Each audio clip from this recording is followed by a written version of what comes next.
मत करो दूर, किसी के ऊपर मत जलो, जलो मत, बराबरी करो। बराबरी करने में जो मज़ा है ना, वो जलने में मज़ा नहीं है। जलोगे तो तुम लोग कभी आगे नहीं बढ़ोगे। और बराबरी करने की सोचोगे ना, तो तुम लोग 1 से 2 पे आओगे।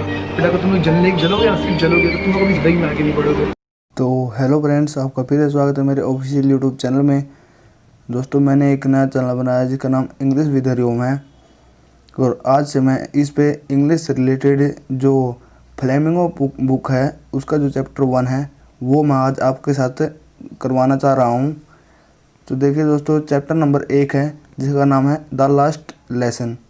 देखिए दोस्तों, मैं इससे रिलेटेड एक नोट करवाऊँगा आपको जो आपको हेल्प करेगा और बिल्कुल रुकावट नहीं आएगी। आपको पूरी कहानी की तरह ही मैं इसे समझाऊंगा। मैंने बस इसे थोड़ा संभाल किया हुआ है, यानी छोटा किया हुआ है। तो देखिए दोस्तों, जो द लास्ट लेसन का नेम है और जो इसके राइटर है दोस्तों वो है अल्फोंसे देवदत्त। ठीक है दोस्तों, तो इसी के साथ हम आगे बढ़ते हैं दोस्तों। देखिए दोस्तों, French is afraid of going to school as he has not learn word spells. तो इसमें जो फ्रेंच नाम का लड़का दोस्तों वह स्कूल में जाने से घबरा रहा था, क्योंकि आज उनसे जो उसका हेमल जो उसका अध्यापक था उनसे पार्टिसिपल्स जो छोटे क्वेश्चन होते हैं वो उनसे सुनने जा रहा था। तो he wants to enjoy beauty of nature. तो वह उसके साथ साथ उसका मन चेंज हो जाता है दोस्तों। वह जो हमारा जो पर्यावरण होता है उसके जो प्रकृति को एंजॉय करना चाहता है दोस्तों। द ब्राइट सनशाइन, जो लाइट थी दोस्तों, वो जो सूर्य की आती हुई किरणें होती हैं वो बिल्कुल ब्राइट थी दोस्तों। और उसी के साथ साथ the birds chirping in the woods, जो बर्ड्स थे दोस्तों वो चहचहाहट कर रहे थे और जो टहनियों पर बैठकर चहचहाहट कर रहे थे। और जो प्रूशियन सोल्जर्स ड्रिलिंग बट रजिस्टेड, जो प्रूशियंस थे ना दोस्तों, जो सोल्जर्स थे यानी सैनिक सिपाही थे, वो अपने परेड कर रहे थे और अपने ही काम में फोकस किए हुए थे। वो अपना ध्यान नहीं तोड़ रहे थे। बुलेटिन बोर्ड, इसमें जो एक कहानी में एक बुलेटिन बोर्ड का ऑप्शन आया दोस्तों।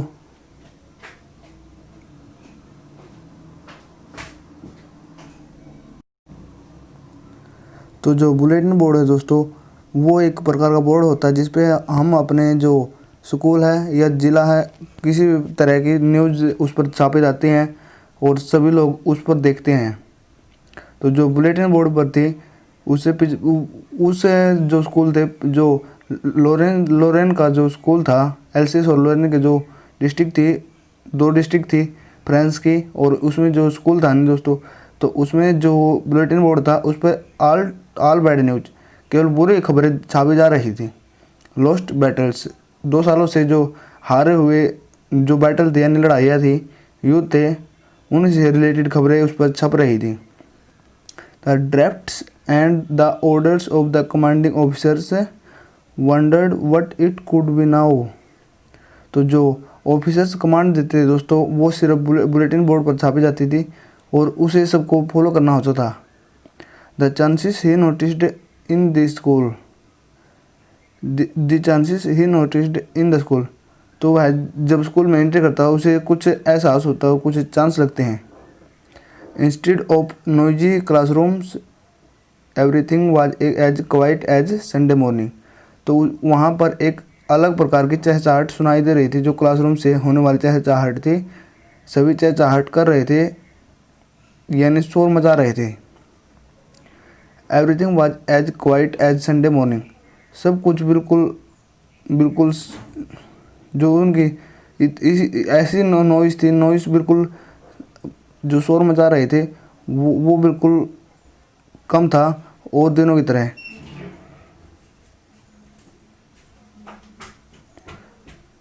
Everything was as quiet as Sunday morning, जो संडे की मॉर्निंग होती है, सुबह होती है दोस्तों, उसी की तरह एवरीथिंग जब सब कुछ शांत था यानी क्वाइट था।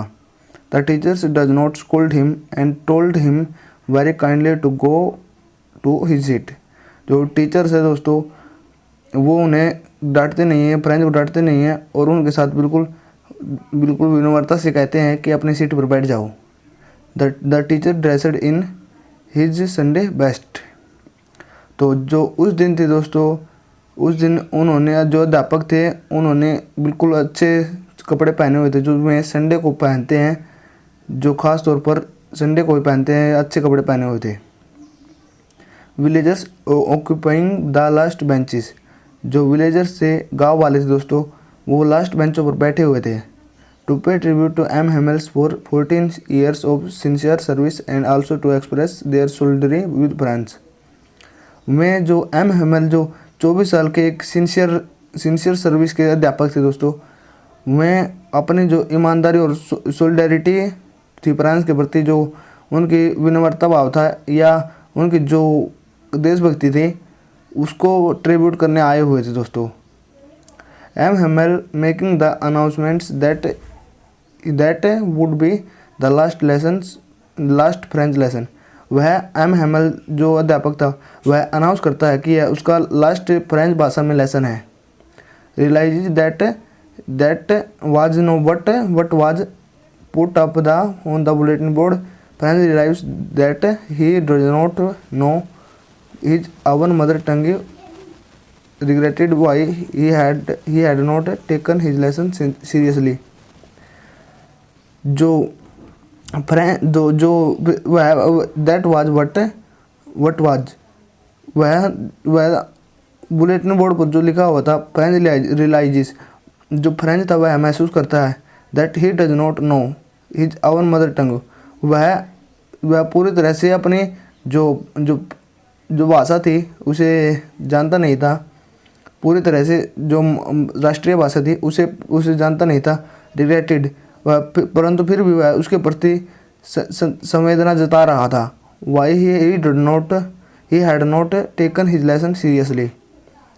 तो इसी का कारण से वह उसके जो लेसन्स थे उनको सीरियसली नहीं ले रहा था।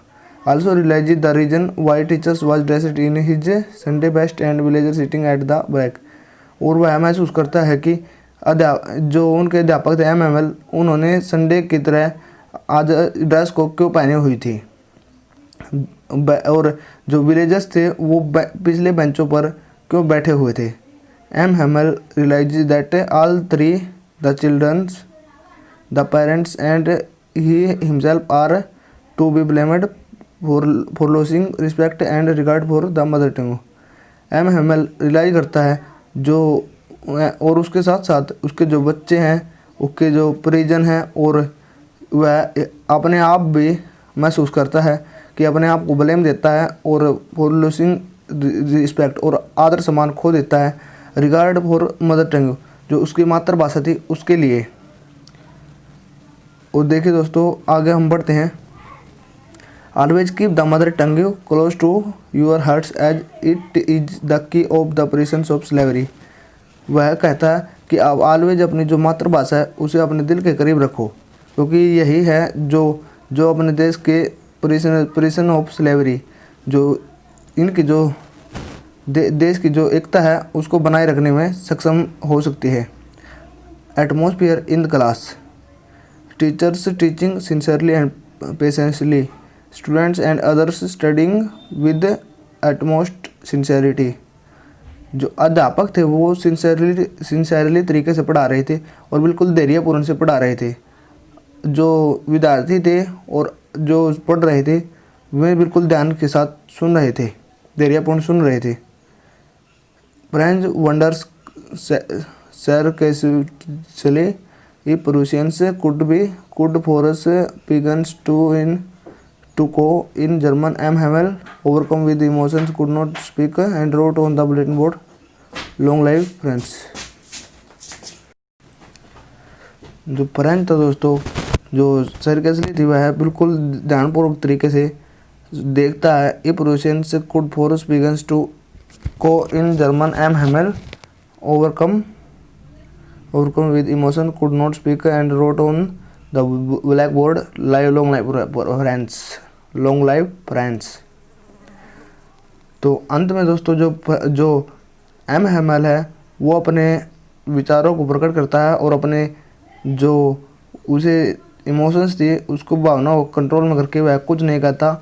And right on the black board black board, और जो ब्लैक बोर्ड था उस पर लिखता है और चाकर टुकड़ा उठाकर उस पर लिखता है लॉन्ग लाइव फ्रेंड्स, यानी फ्रेंड्स अमर रहे।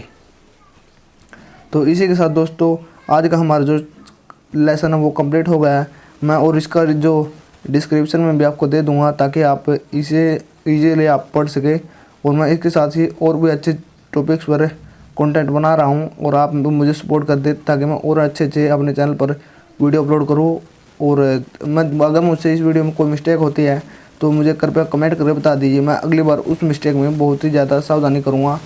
और आपको अगर कोई मिस्टेक लगती है तो अपने आप गूगल ट्रांसलेटर एप्लीकेशन में चेक कर सकते हैं जो वर्ड है, या मुझसे कोई बोलते समय छूट गया वर्ड, आप उसे स्पेशली ट्रांसलेटर एप्लीकेशन में चेक करके देख सकते हैं। और अगर मुझसे कुछ गलती होती है तो उसके लिए माफ़ कर दीजिए दोस्तों।